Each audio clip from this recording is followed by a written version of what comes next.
and welcome to another episode of Used Bike Heaven with me, Fran Robinson. Each week, one lucky punter gets to test ride 3 bikes that we think suits their needs and their pocket.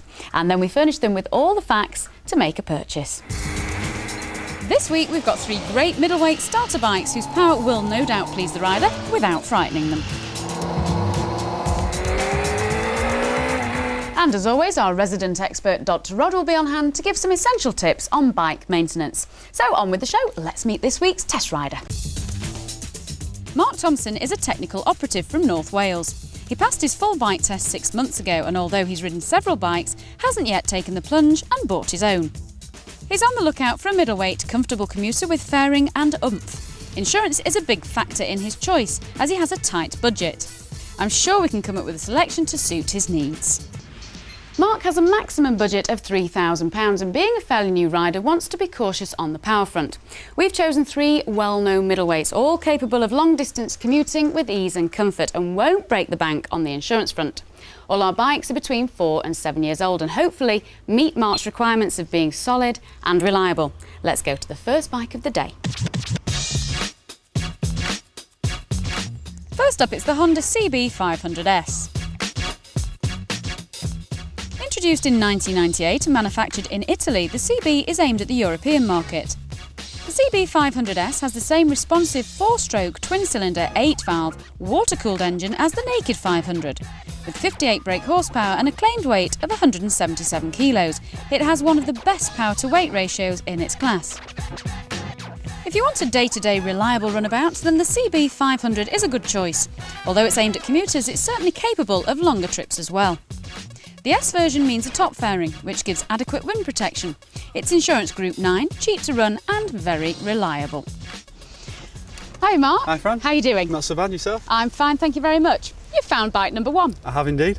And what do you think to it? I think it looks a little dull and a little bit small at the minute. Yes, it's your average commuter bike, but we know you do a lot of miles because you live in Wales, don't you, but travel all over the place. That is right, yeah. Right, so we thought we'd throw in a commuter because of that reason really.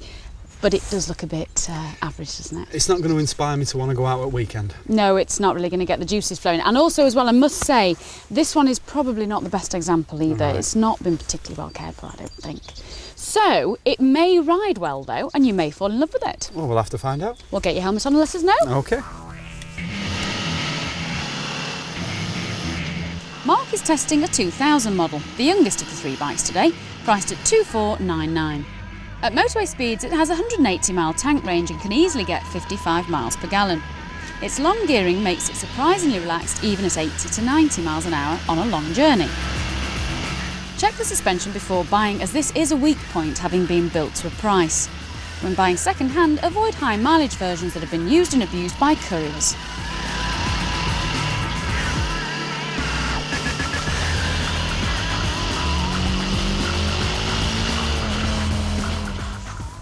So Mark, the CB500, what did you think? It didn't really surprise me, Fran. Oh dear, tell me why. Well, we'll start with the fairing at the front here. Yeah. I found it too low for me. Instead of deflecting the wind over me, it was straight into me. Right. Because you're tall, aren't you? And it is a low bike. Yeah, but saying that, I was not cramped on the bike. Right, good. There was no cramp in there at all, and I thought that the layout of everything was in easy reach and where it should be. Yeah. The clocks were very clear, which means I could see everything quite nicely. See behind you nicely with the mirrors? The mirrors were fantastic. Marvellous. They were good mirrors. Yeah. I can see why people ride them. Yeah. But this particular one seemed to sound like a tractor. Right, it was you. I thought it was the planes. No, it was me on this, I think. You were blending in nicely. Yeah, and when you wound it up, it took a long time to do anything. Right, okay. I mean, I did say I didn't think this one was particularly well cared for, and I stand by that, to be honest. It's a little bit pitted and stuff, so that may have something to do with it. They are a commuter bike, so I mean, and they're a 500. Yeah. So they're never going to be a rocket. No. But it shouldn't really be that slow. I didn't feel that happy on it either. Right. It won't turn anybody's heads. Right, okay. I want to be a bit flash, do we? Well, you can. So, plenty of room for the missus on the back there. Certainly, yeah, I think she'd like that seat. Plenty of padding there. Yes, and handling. It handled very nice. You know, it was quite happy and comfortable in all the corners. Yeah. I wasn't too keen on the brakes on this. And mind you, if you don't get up to any major speed, you don't need major brakes. That's it. Yeah. Okay. Well. All right then. So looks weren't deceiving then, basically. We need to go to the scoreboards. Okay. What do you give the Honda CB500? So, Mark, what do you give it for style? Well, it's not a head turner, Fran, so I'll only give it 5. And performance? Is the performance? I'll give it 5 for that as well. Practicality? It's obviously very practical and does what it's designed for. 7.5. Oh, right, okay. Reliability? Well, it's a Honda, what more can you say? So it's got to have at least an 8. I agree there. And value for money? I think this particular example is slightly dear. I'll only give it 5 for that. I'm with you on that one too. Thank you, Mark. Well, fortunately, Mark, you don't have to make your mind up just yet because we've got 2 more bikes to go. Let's go to bike number 2. Next up, it's the Yamaha S600 Fazer. Powerful detuned Thundercat engine, comfortable upright riding position and 20-litre fuel tank make this a great bike for any journey, a true all-rounder. When this model first arrived in January 1998, it was as revolutionary then as the 1000cc Fazer is now. With close to 100 brake horsepower on tap and the brakes from an R1, it was no ordinary street bike. Delivering exhilarating performance, rider and passenger comfort, it's not surprising that the versatile Fazer has become one of the leading middleweight all-rounders in the European market. Right, Mark, bike number 2. I think you might like this one a little bit more. It's looking a bit better right from the off, Fran. What do you think of the looks of these? I quite like the looks of this. It's got a bit more of an aggressive look. It's got a few of the aftermarket things like the belly pan and the huggy on the back. So yes. It's also got a few little pink bits. The pink bits were the thing I'm not too sure about. Right. It's a bit tarty. Yes, I dare say it is a little bit. But they are a great bike. I mean, it's a 600 engine, obviously, and it is a good bike, and it's also got a little bit of fairing. Yep. So it should protect you against the elements on your longer rides. Should get a bit of protection from it, yeah. Does it looks-wise, does it entice you into getting on it? Looks-wise, yeah. I think it's a good start from it with the way it looks. You know, you don't mind being stood next to this one. You don't? No. Well, we'd like you to get on it. Right, I shall do that. Super.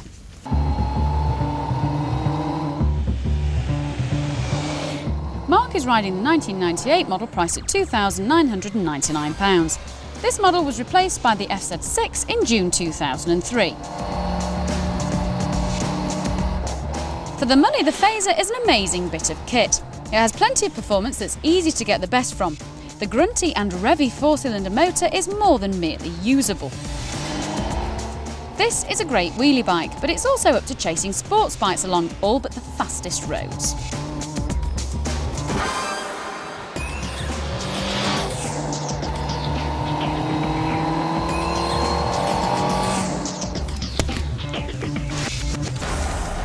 So, Mark, the Fazer. Much more enjoyable, Fran. Oh, good. I like to hear it. Tell me about it then. It definitely had a bit more poke about it. Yeah? I did enjoy the performance of the bike. Uh-huh. The only thing I will say is I don't know whether it needs new tyres or not. It didn't feel too great. A little bit square, maybe? Yeah, maybe, yeah. It handled fantastic. I love the position of it as well. It was quite comfortable. Plenty of power there as well, isn't there, with these? It's got plenty of pickup. Yeah. That's what I liked. I think the only thing I probably would do is change the handlebars. Right. I weren't too keen on the bars. Right. Where everything was fine, the clocks were great, there was protection from this, and the mirrors weren't too bad either. I mean, the engine, when you actually look at this bike, it looks a very tidy bike. It looks very nice indeed. Yeah. It's obviously been well looked after. Yeah. I mean, it's an R-Edge, and to me, I just think it looks like a really good example, apart from the little pink bits. Yeah, he obviously looked after it, or she looked after it, but there's that tart element to it. Yeah. Well, I mean, they're easily replaced, though. They are, yeah. If you do like the bike, they're easily replaced. They are. I did like the additional belly pan. I mean, I just think that finishes its styling off quite nice. Yeah. Yeah, quite a bit taller than the CB500 as well, which is probably an advantage for you. The position was fantastic. It really was comfortable. It was very nice. I could do miles on it. I'm liking what you're saying. It's very positive, very good. The other thing I liked about it was you could sit and tootle along, you can commute on it, but if you pull the throttle back as well, you can really go with it as well. Stop that. You've only been riding 6 months. Stop it. We want you to keep your licence. Well, we'll go to the scoreboards then and see what you give it. OK. So, Mark, what do you give the Fazer for style? For style, Fran, it turns a few heads, so we'll give it 7. And performance? Performance, you grow horns, so it's got to get a 7 again. Practicality? Practicality, I'll give it a 7 because it does everything I want and more. And reliability? Well, it's got that Thundercat engine, so any problems will have been ironed out. We'll give it an 8. And finally, value for money. Value, it's an excellent bike, in excellent condition, so we'll give it 7. Thank you, Mark. So, Mark, that's bikes 1 and 2. I think it's fair to say you preferred the Fazer. I think it is, Fran. But of course you don't have to choose yet, because we've still got another bike to go. But before we go to bike number 3, it's time to go to Dr. Rod, who's going to give us some essential tips on used bike ownership. Now, quite often on used bike heaven, we talk about the problems you can have with suspension on second-hand bikes. So what do we mean, and what can you do about it? Well, on this bike, the front suspension is controlled by these 2 fork legs here. Here's a fork leg I've taken off a bike to show you how it works. As a bike goes over bumps, the whole thing compresses up and down like that to absorb the bounce. This fork leg has 2 parts. That bit's called the slider, and we call that bit the stanchion. Now, if your suspension does go soggy, what can you actually do about it? Well, this is a fork leg that I've dismantled so you can see the parts inside, and although this one is from a classic 750 Honda, the principle is exactly the same as you'd find on a modern fork. Up at the top end here, we've got the main spring, and that sits inside the stanchion. Now, the obvious thing that you can do to improve the suspension if it needs it is fit aftermarket fork springs, which look rather like this. And you can buy these in different grades and different weights, so you can fine-tune the suspension to suit your riding style. It's also a very good way of compensating if the original springs have gone soggy. The other thing that you can do as well is change the damping oil. Inside the slider at the bottom there is fork oil which controls exactly how the fork leg damps. And it's possible to experiment with different grades of oil like these, perhaps changing lightweight oil for heavyweight oil to change the damping characteristics. It's lots of fun spending a few summer weekends experimenting with fork oil to get the damping exactly as you want it on your bike. Back to Fran. And we'll be hearing more from Rod later in the programme. So far this week, Mark Thompson from North Wales has tested the CB500, which he hated, and the Yamaha Fazer, which he quite liked. After the break, we'll be revealing bike number 3 and we'll see how it shapes up against bikes 1 and 2. See you in a mo. Welcome back to Used Bike Heaven. This week, Mark Thompson from North Wales is looking for a comfy commuter with the X Factor as his first bike. So far, he's tested the Honda CB500S and the Yamaha S600 Fazer. He's about to go out on his 3rd and final test. Let's go to bike number 3.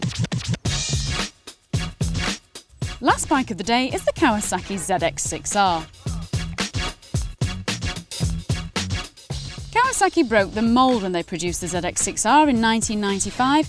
Its aggressive style and fine handling means that this bike is an instant bestseller. Although it has a racy riding position and firm suspension, it can be an all-rounder. For serious headbanging, the radial brake 6R is very hard to beat. It's quite forgiving, handles well and competes with other 600s. Insurance is in Group 14, making this the dearest bike to insure today. So Mark, a little bit of a treat as your 3rd and final, the sports bike. It's looking good, Fran. Yeah, you liking it? I am, yeah.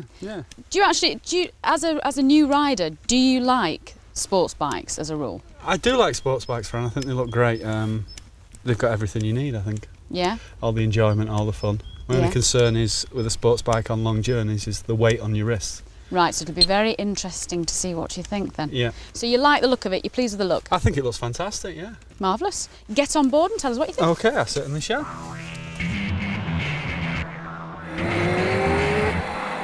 Mark is testing the 1997 ZX6R priced at £2,799.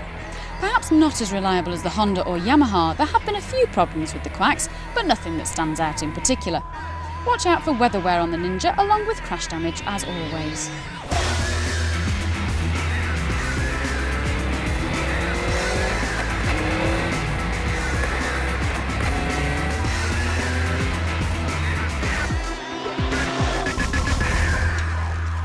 Well, Mark, you are looking very at home on this. Yeah, it's plenty of smiles per miles on this one. Really? Indeed. Tell me why. Why? Just the performance of the thing. It's great fun.